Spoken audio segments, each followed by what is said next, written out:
A millionaire CEO boarded a plane expecting a quiet flight, until he found a woman and child asleep in his seat, and realized the woman was his ex, and the child looked just like him. Henry Blake boarded the plane just like any other day, phone in hand, mind wrapped around business meetings and market numbers, barely aware of his surroundings. He was supposed to be flying from Los Angeles back to Boston for a major board presentation, and this private flight was his sanctuary, a few rare hours of quiet before the next round of decisions and deadlines. As he entered the cabin, his assistant had told him someone had mistakenly taken his seat. Henry didn't pay much attention at first. Mistakes happened all the time. But when he looked up to address the situation, expecting a flustered executive or a confused passenger, he stopped in his tracks. In the seat by the window, curled into herself, was a young woman, her blonde hair messy from travel, her head resting slightly against the seat cushion. In her arms lay a sleeping child, no older than 4, tucked under a soft, worn blanket. Her little hand clutched the edge of her mother's sweater, and her legs were pulled up, like she was trying to disappear into her warmth. The moment felt suspended in time. Henry's breath caught in his throat, not because a stranger had taken his seat, but because the woman asleep before him was not a stranger at all.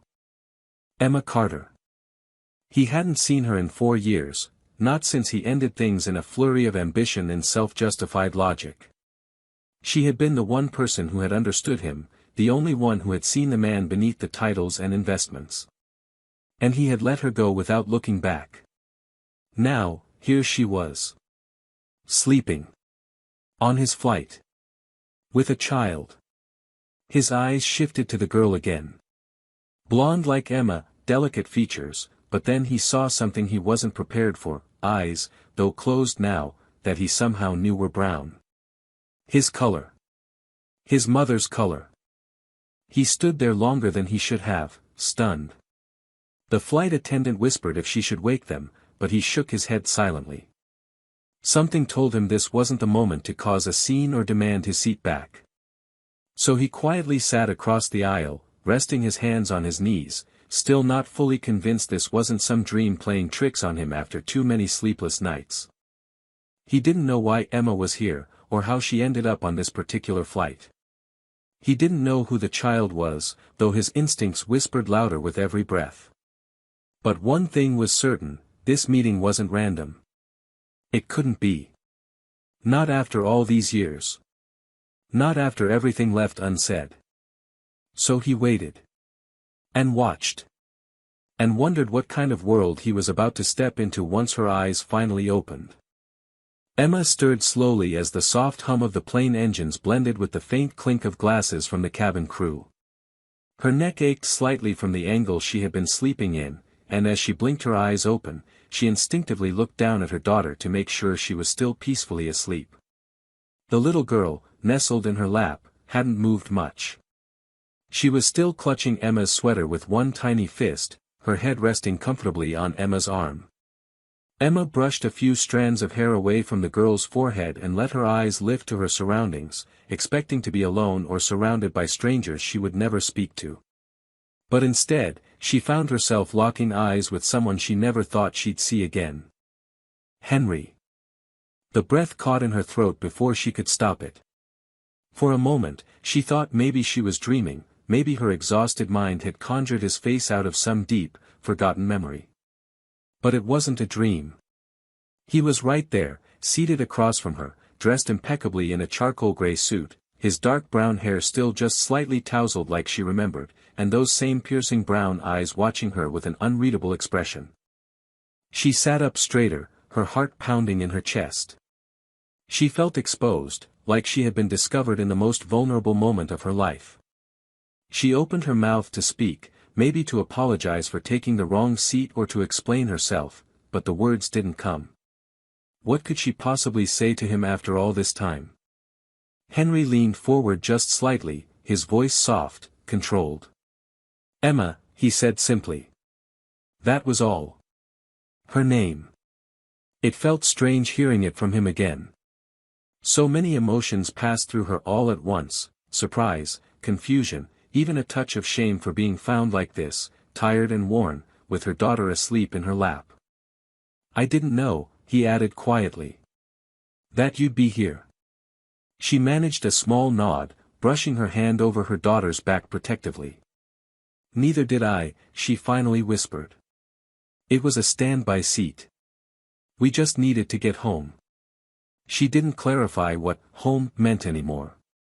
She wasn't even sure herself these days. Henry looked again at the girl, his eyes lingering for just a moment too long. "She's yours?" he asked, though something in his voice suggested he already knew the answer. Emma's jaw tightened slightly, and she nodded again. "Her name is Sophie." She didn't elaborate. She didn't owe him that, not yet. There was silence after that, thick and strange, filled with everything they weren't saying. Emma could see the questions in his eyes, feel the tension behind his calm exterior. But what surprised her most was that he didn't look angry or accusatory. He just looked hurt. Confused. Like a man trying to put together pieces of a puzzle he didn't know was missing. She turned her face away, staring out the small oval window at the endless clouds below, her fingers absently tracing circles on Sophie's back. For 4 years, she had imagined what it would be like to run into Henry again. She never thought it would be like this, on a plane, with her daughter in her arms, and no escape from the conversation they both knew was coming. Henry couldn't take his eyes off the little girl sleeping peacefully in Emma's arms. There was something about her face, her delicate features, the way her eyebrows arched when she stirred, even the slight curve of her mouth, that struck him like a memory he couldn't quite place. But it wasn't just her resemblance to Emma that pulled at him. It was the unmistakable familiarity, the reflection of someone else. Himself. He had spent a lifetime surrounded by people who praised him, imitated him, even feared him. But no one had ever looked so much like him. Not until now. He leaned forward just slightly, voice hushed.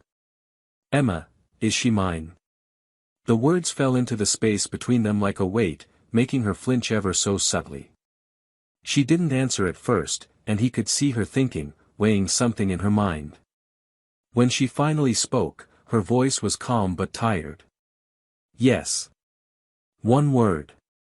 Heavy, undeniable, real. Henry felt something shift in his chest, as if all the air had been sucked out of the cabin. He had prepared himself for 1,000 possible truths, but hearing it confirmed was like being hit with a force he couldn't describe. Emma looked down at Sophie, brushing a hand over her hair. "I found out I was pregnant just a few weeks after you left," she said, her voice low. "At first, I thought about calling you. But then I remembered how you walked away without looking back. You said you weren't ready for family, for distractions. You had your life mapped out. And I didn't want to be a burden to that plan." She wasn't being cruel, only honest. Henry heard her words, but he was trapped in his own mind, replaying memories, trying to fit this child into the empty years of his life. He thought about where he was 4 years ago, how obsessed he had been with expansion deals, mergers, a seat at the top. He remembered thinking that anything soft, emotional, or unpredictable would only slow him down. But now, faced with this truth, all those achievements felt hollow. "I had a right to know," he said, not with anger, but with grief. Emma looked up, her eyes meeting his. "Maybe. But I had a right to protect her too," she replied. "And to protect myself." Her words weren't an accusation, more a quiet defense of choices she never wanted to make alone. Henry nodded slowly, understanding more than he wanted to admit. Sophie stirred in her sleep, murmuring something unintelligible, and then nestled deeper into her mother's arms. Henry's gaze softened. "She's beautiful," he said, almost to himself. "She's strong," Emma replied, with the hint of a proud smile. "And smart. And stubborn. Like someone I used to know." They sat like that for a while, two people who once shared everything, now separated by years of silence and a child neither of them had expected. The hum of the engines filled the silence between questions still unspoken. Henry wanted to know everything, what Sophie liked, what she feared, whether she smiled in the morning or cried when the rain fell. He felt desperate to catch up on a life he hadn't known he was missing. But for now, he said nothing else. There would be time. Or at least, he hoped so. Because even though his life had been full of wealth and power, nothing had ever felt as real as the sleeping child in front of him and the woman he once loved who never stopped carrying the weight he had left behind. The plane began its descent into Boston, and the soft chime of the seatbelt sign startled Emma slightly. She shifted in her seat, gently adjusting Sophie so the little girl wouldn't wake up too abruptly. The reality of the moment was finally beginning to settle in, not just the fact that she had accidentally ended up in Henry's seat, but that she had been discovered in a way she had carefully avoided for 4 years. Emma could feel her heart pounding, not from fear, but from the sheer weight of everything that had gone unsaid for too long. Henry hadn't spoken much since her quiet confirmation that Sophie was his daughter. But his silence wasn't cold or angry, it was heavy with thought. He kept glancing at them when he thought she wasn't looking, his gaze flickering between Sophie's sleeping face and Emma's profile. Emma knew that look. It was the same one he used to have when trying to solve an impossible business puzzle, like something fragile and vital was just out of reach and he was afraid to break it by reaching too fast. As the wheels touched down, Henry finally spoke. "Where are you staying?" His voice was gentle, uncertain. Emma hesitated, then answered truthfully, "Just a motel in Quincy, not far from the hospital." He looked at her closely, processing her words. "The hospital?" She nodded, brushing a hand over Sophie's back as the child began to stir. "She's had a respiratory condition since birth. Sometimes she needs treatment we can't get locally. We come here every few months when it gets bad." She said it calmly, but there was a tremor beneath the surface, like she had grown used to saying difficult things without letting them show. Henry's fingers tightened slightly on the armrest. The thought that his daughter had been sick, suffering, and he hadn't known, hit him harder than anything else. It wasn't about blame anymore. It was about loss. Loss of time, of memories he could never get back. But more than that, it was about urgency. He wanted to do something, anything, to make it better. "Is she okay now?" he asked softly. Emma nodded slowly. "She's stable. But it's always a concern. And I'm always scared when we travel." She didn't say it for pity. She said it because it was the truth. As the plane rolled to a stop, Sophie blinked her eyes open, confused by the sudden change. Emma leaned down and whispered reassuring words into her ear. The little girl looked up, sleepy and dazed, then noticed Henry. Her brow furrowed slightly, and she stared at him curiously. He smiled, unsure what to say, unsure whether he should say anything at all. Emma reached into her bag and pulled out a small stuffed bunny, handing it to Sophie, who clutched it instantly. Henry stood and offered to help with their bags, and though Emma resisted at first out of habit, she eventually let him take the heavier one. As they exited the plane and stepped onto the tarmac, the Boston air was cool and overcast. Emma shivered slightly. Henry took off his jacket without a word and draped it over her shoulders, then turned and offered his hand to Sophie. She looked up at him, wide-eyed, then slowly took it. It was a small gesture, but it nearly undid him. Outside the terminal, a cab was already waiting. Emma started to thank him and say goodbye, but Henry interrupted gently. "Let me take you. I have a car." She hesitated, looking down at Sophie, then back at him. He added, "Please. I'm not asking for anything. I just want to be near her. Even for a little longer." The honesty in his voice broke through the guard she had built up, and she nodded. The car ride was quiet. Sophie eventually drifted back to sleep with her head in Emma's lap, and Henry drove with both hands on the wheel, his knuckles white. At a red light, he spoke without looking at her. "Do you hate me?" The question was raw and abrupt. Emma looked at him for a long moment before answering. "No. I don't hate you, Henry. I stopped waiting. It wasn't a jab. It was just how it had been. And in a way, that hurt him more. When they arrived at the motel, Emma got out slowly. Henry followed, setting the suitcase down near the door. Before she went inside, she turned to him. "You can come by tomorrow, if you want. Sophie might like to see you again. I think, she already feels something." Henry nodded, words caught in his throat. As she disappeared into the small building with Sophie in her arms, he stood there for a long time, staring after them, feeling for the first time in years like his life was no longer entirely his own. And somehow, that thought didn't scare him at all. The next morning, Henry found himself awake before dawn, something that hadn't happened in years without an alarm or a business call dragging him out of bed.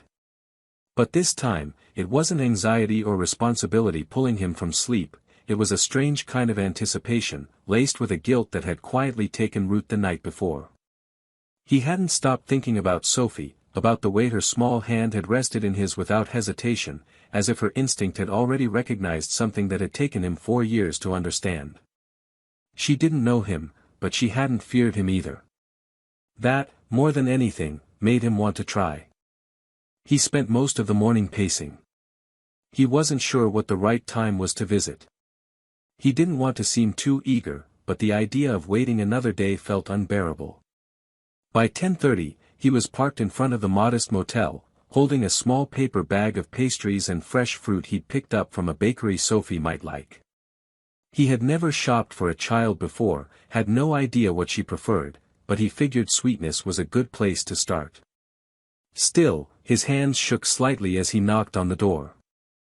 Emma opened it after a few seconds, her expression neutral but not cold. She had clearly been up for a while, there were dark circles under her eyes, and her hair was tied up in a loose knot. She looked tired but not fragile. In fact, there was a kind of strength in her posture now that hadn't been there when they were younger.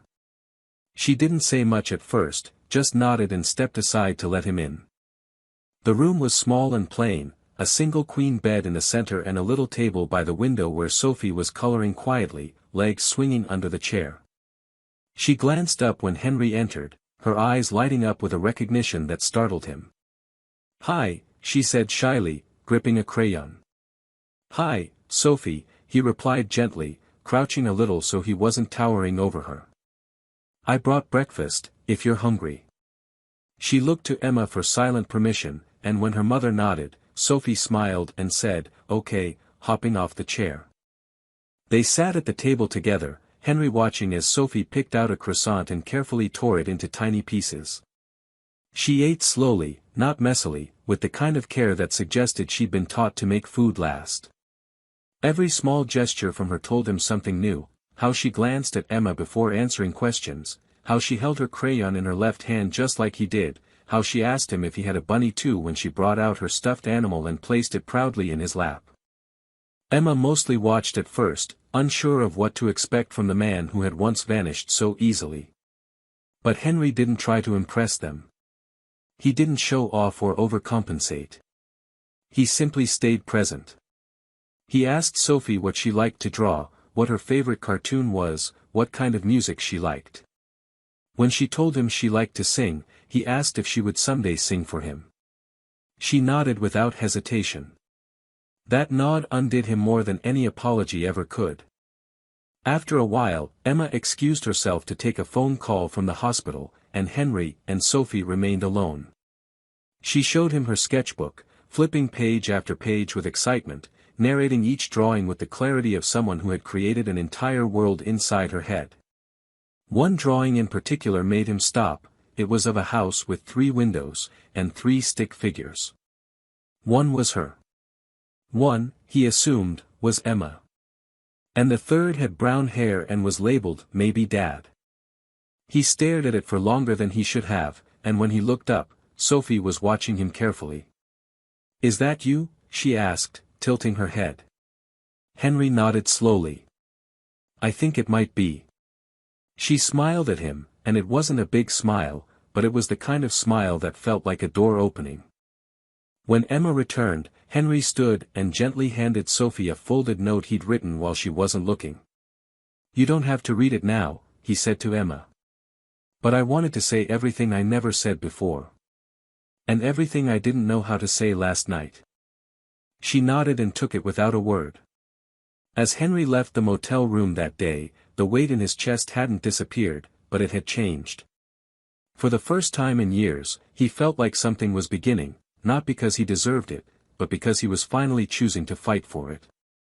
Emma didn't open the letter right away. She kept it in her pocket all afternoon while she took Sophie to her hospital appointment, answered questions from doctors, and held her daughter's hand through the same tests they'd done too many times before. But that night, after Sophie had fallen asleep beside her with her bunny tucked under her chin and the blanket pulled up to her nose, Emma sat by the dim motel lamp and slowly unfolded the paper. Henry's handwriting hadn't changed, it was still slightly slanted, with sharp lines and a certain rhythm to the letters. She read the first few lines twice before her heart caught up to the words. He hadn't written a formal apology.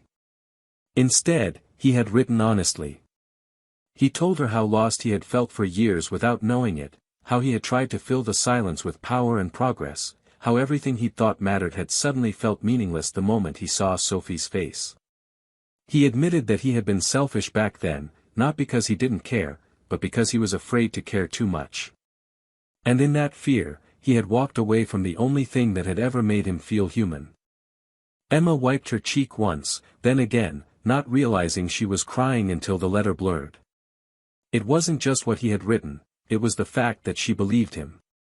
He had changed.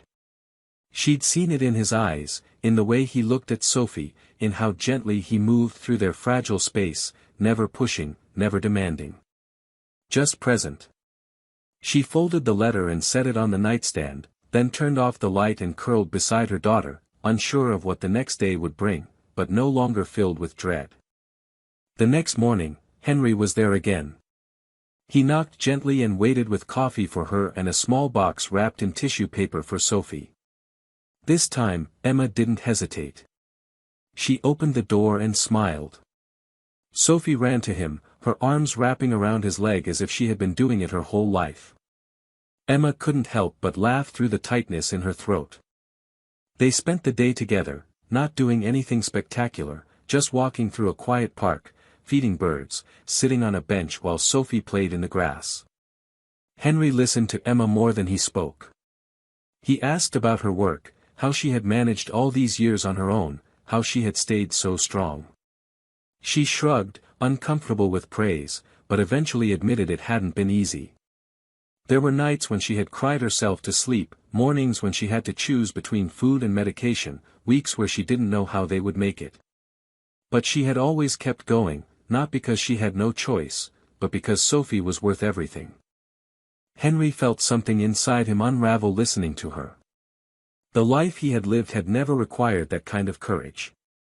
He had faced pressure and competition, yes, but not the kind of fear that came with being responsible for a fragile little life with no safety net. He respected her in a way he couldn't put into words. That afternoon, as the sun dipped low in the sky and the breeze picked up, Sophie climbed into Henry's lap and held his face in her small hands. "Are you going to come back tomorrow?" she asked, her voice barely above a whisper. He swallowed hard. "If you want me to." She nodded once and rested her head against his chest. Emma watched them with a mix of awe and fear. She hadn't expected this.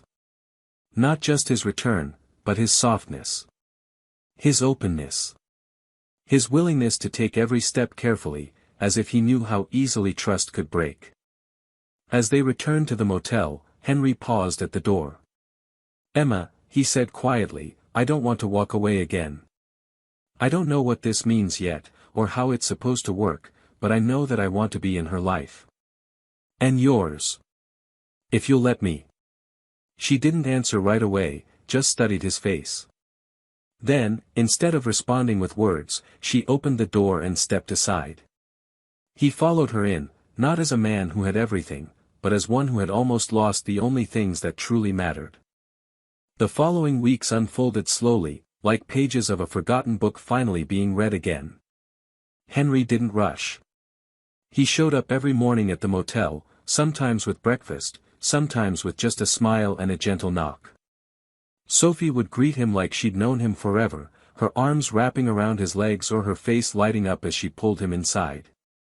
Emma watched all of it with cautious hope. She had spent so long building a world where she didn't rely on anyone, where it was just her and Sophie against everything. But now, someone else had stepped into that world, not by force, but by quiet persistence. One afternoon, while Sophie was napping, Henry and Emma sat outside on the small bench near the motel's parking lot. The air was warm, but the shadows were long, and the breeze smelled faintly of spring. Emma sipped from a paper cup and looked out across the street. "You're not the same person," she said quietly, not looking at him. "You used to be so, controlled. Cold. Focused like a machine." Henry laughed under his breath, not out of offense but recognition. "I thought that was how success worked," he said. "Keep your head down. Keep your heart shut." Emotions were for people who could afford to be distracted. Emma turned to him. "And now?" He didn't answer right away. Instead, he looked toward the motel room where Sophie was sleeping. "Now I think success is having someone to miss when they're not around. Someone who waits for you. Someone whose smile actually changes something inside you." Emma didn't speak, but her eyes softened. For the first time, she saw him not as the man who left but as the man who had finally returned with his eyes wide open. Later that evening, they took Sophie to a small community fair. It wasn't fancy, just a few tents, some food stalls, and a carousel that had seen better days, but to Sophie, it was magic. She held both their hands as they walked, her laughter echoing as she tried cotton candy for the first time and gasped at a magician who pulled a coin from behind her ear. Emma watched the way Henry carried her when her legs got tired, the way he let her choose the rides and didn't mind when she dropped chocolate on his shirt. She saw a father who didn't need instructions, just instinct. The kind that had been buried but never truly lost. That night, back at the motel, Sophie fell asleep between them on the bed, exhausted and happy.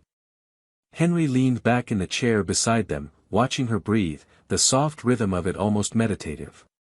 Emma looked at him and whispered, "She knows." He glanced at her, confused. "Knows what?" Emma smiled gently. "She knows you're hers. She knew it before I ever said it out loud." Henry looked at the little girl and then back at Emma, his voice thick. "I wish I had known sooner." She reached over and took his hand. "You're here now. That's what matters." It wasn't a declaration. It wasn't a promise wrapped in perfection. But it was something stronger, truth earned through pain, through growth, through time. They weren't just two people reconnecting. They were rebuilding something new. Not out of nostalgia, but out of the raw pieces of who they had become. And slowly, that felt like something worth holding on to. Months passed quietly, but not without meaning. The small moments, shared breakfasts, bedtime stories, walks through parks with Sophie skipping ahead, began to weave something strong and real between the three of them. The transition wasn't sudden, and it wasn't always easy. There were days Emma found herself withdrawing, afraid that too much joy might collapse under the weight of expectation. There were also days Henry doubted himself, unsure whether he could make up for all the time he had lost. But through it all, they stayed. And staying, they learned, was more powerful than grand gestures. Sophie adjusted faster than either of them expected. She asked questions when she needed to, but mostly, she accepted Henry in the innocent way children accept love, without suspicion, without demand, just with open hands and honest eyes. She started calling him Dad one evening while showing him a drawing she had made at school, and the word hung in the air like a blessing. Henry froze when he heard it, eyes wide, breath caught, but he didn't correct her. He just pulled her into his arms and held her as if he'd been waiting years to earn that one small word. Eventually, Henry suggested they move out of the motel. He didn't push or pressure. He simply said, "You both deserve better than this," and showed Emma an apartment nearby, simple, sunlit, with a second bedroom for Sophie and a little balcony with room for a flower box. Emma had hesitated, but Sophie had danced through the empty rooms like they were made of gold. They moved in 2 weeks later. Emma kept her job at the small bookstore around the corner, and Henry visited daily, even when his schedule was tight. He made time now, because he finally understood time was all he had to give that truly mattered. One evening, just before Sophie's 5th birthday, Henry invited them both to dinner, not at some grand restaurant, but at his townhouse. He cooked for them himself, awkwardly but sincerely, and over slightly burnt pasta and over-salted garlic bread, he told them he'd made a decision. He was stepping away from daily operations at his company. Not retiring, just stepping back. "I missed 4 years," he said, his voice quiet. "I won't miss another." Emma hadn't expected that. She stared at him, tears welling, because for the first time in a long time, she felt like someone had chosen them completely, not in moments, not in pieces, but entirely. That night, Sophie fell asleep on the couch with her bunny in her arms, and Henry and Emma sat beside her in the soft hush of the living room. He reached for Emma's hand, and she let him take it. There was no speech, no dramatic ending, just the sound of breathing, the weight of peace.